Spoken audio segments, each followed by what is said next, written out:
Everyone, कैसे हैं आप सब। तो जी आज का व्लॉग मैं स्टार्ट कर रही हूँ रात के टाइम से और मैं बना रही हूँ जी डिनर।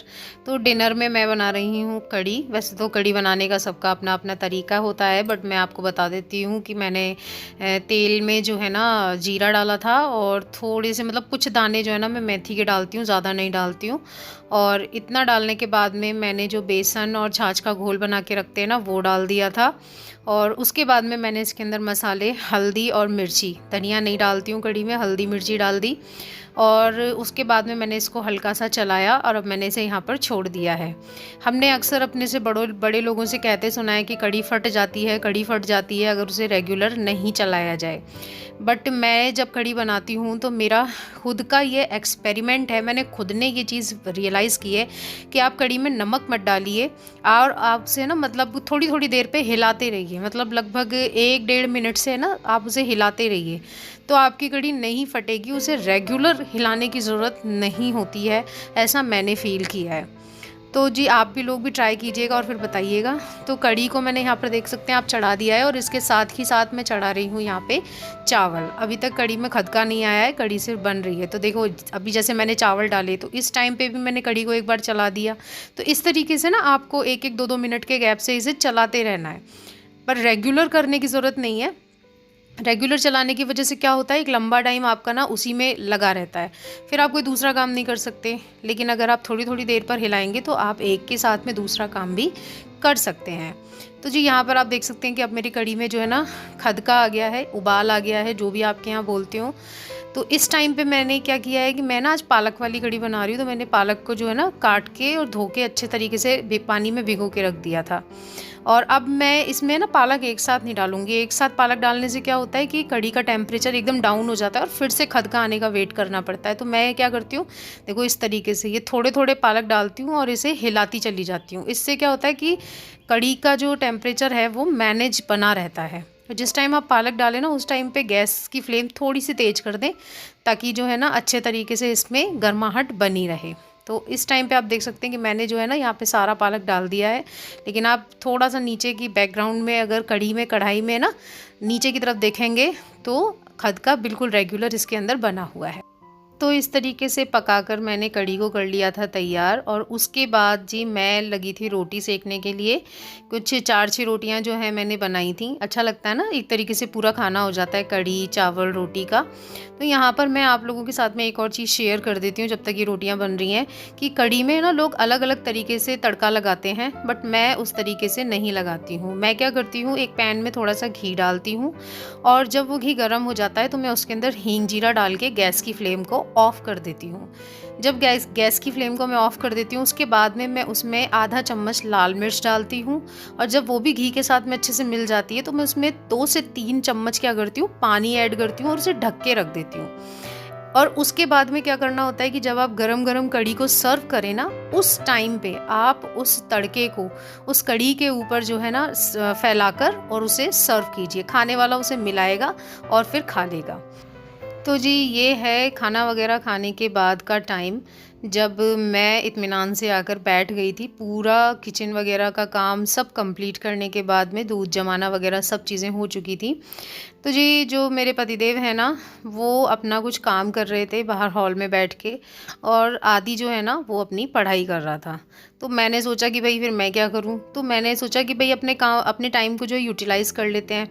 तो जी आज मैंने मॉर्निंग में लगाई थी मशीन। तो ये कपड़े आप देख सकते हैं, चादरें कपड़े वगैरह सब रखे हुए थे बाहर सोफ़े पे। तो मैंने कहा चलो हम बैठे बैठे इनकी तय लगा लेते हैं। तो मैं यहाँ पर ना इनकी अच्छे तरीके से तय लगा रही थी और साथ के साथ ना आदि से थोड़ी बातचीत भी मैं यहाँ पर कर रही थी। तो जी अच्छा लगता है इस तरीके से ना। मैं बहुत कम बैठ पाती हूँ इस तरीके से कि मैं बैठूँ और आदि से बात करूँ और साथ के साथ कुछ काम चलता रहे।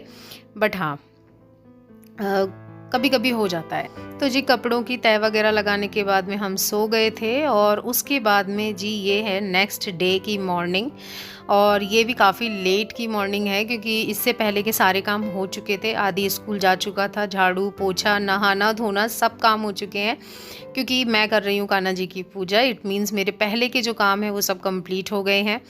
और सब ऐसे ही करते हैं, नहाने से पहले ये ना लेडीज़ जो होती हैं वो साफ़ सफाई का काम निपटा दिया करती हैं। तो जी यहाँ पर अब कृष्ण कन्हैया का नाम लेकर कर रहे हैं दिन की शुरुआत। और इसके बाद है ना हम लोग कहीं बाहर चले गए थे तो मैं कुछ भी शूट नहीं कर पाई थी।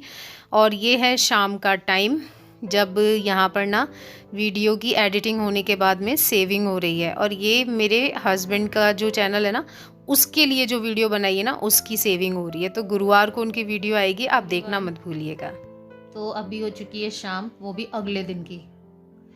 मैंने कल रात से वीडियो स्टार्ट किया था, मॉर्निंग से कुछ भी शूट नहीं किया है, सिर्फ पूजा पाठ ही शूट कर पाई थी। उसके बाद में ना कुछ काम से है ना हम सभी लोग बाहर चले गए थे तो कुछ भी शूट नहीं कर पाए थे। दोपहर में बहुत लेट हो गए थे आने में, फिर वही अपना खाना पीना और रेस्ट।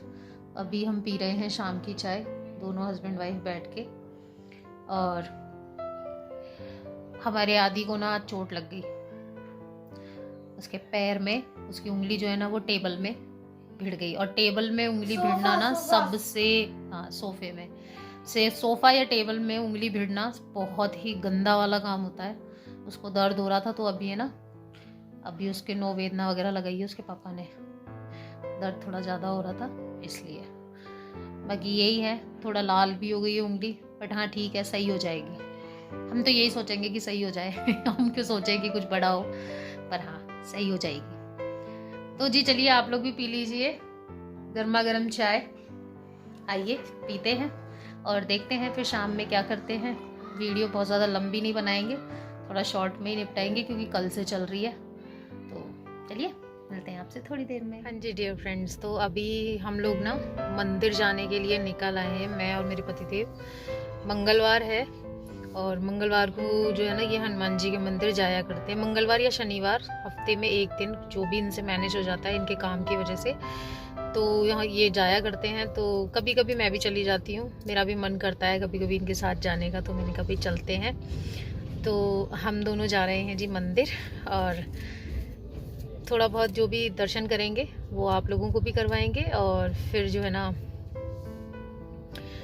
इस वीडियो को कंप्लीट कर देती हूँ, दर्शन की वीडियो इसके बाद में डाल दूँगी।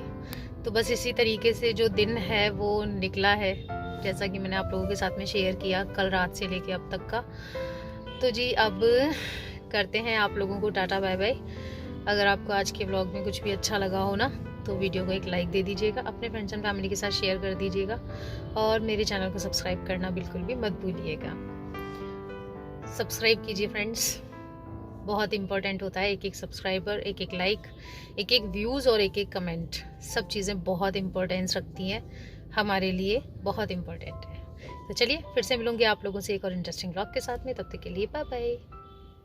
तो डियर फ्रेंड्स, यहाँ पर मैं आप लोगों के साथ में एक चीज़ शेयर करना चाह रही थी। टाटा बाय बाय मैं पहले ही बोल चुकी हूँ, तो यहाँ पर मैं आप लोगों से कहना चाह रही थी कि मेरे हस्बैंड का जो चैनल है ना उसका लिंक मैं आप लोगों को डिस्क्रिप्शन बॉक्स में अवेलेबल करा दूँगी। एक बार उनके चैनल पे भी विज़िट कीजिएगा। मेरे हस्बैंड जो है मोटिवेशनल वीडियोज़ बनाते हैं, आपको उनके चैनल से ना बहुत कुछ सीखने को मिलेगा अपनी डेली लाइफ को लेकर, कि जीवन में किस तरीके से जीना चाहिए, मतलब बहुत सारी चीज़ें आप खुद विज़िट कीजिएगा। और मैं मतलब पूरे यकीन से कह सकती हूँ कि आपको बहुत कुछ सीखने को मिलेगा, आप खाली हाथ नहीं लौटेंगे। तो चलिए फिर से मिलेंगे आप लोगों से एक और इंटरेस्टिंग ब्लॉग के साथ में, तब तक के लिए bye bye, take care and stay healthy and जय हनुमान।